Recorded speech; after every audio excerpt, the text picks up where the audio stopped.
Paano kung habang bata pa ako, hindi ko muna pipiliing maging comfortable at piliin kong mag-risk? Few months ago, dahil hindi pa ako consistent sa trading, nag-decide ako magtrabaho habang nagtitrade para may extra income. Pero habang tumatagal, na-realize ko na wala na akong time. Wala na akong time para mag-trade, matuto, at mag-improve.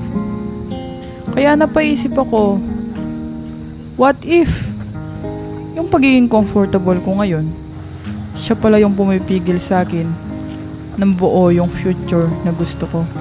Ngayon, tumigil muna akong makipagtrabaho. Hindi dahil ayaw kong magtrabaho. Malaking bagay yung experience na yun sa akin. Pero na-realize ko na habang bata pa ako, gusto kong subukan yung mga bagay na gusto kong gawin sa buhay. Kasi, paano ko malalaman kung kaya ko kung hindi ko susubukan?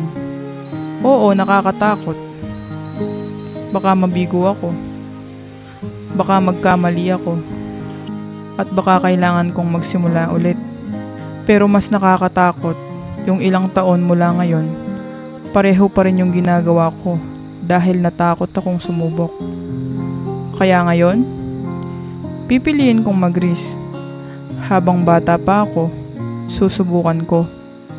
Hindi pa tapos ang kwento natin.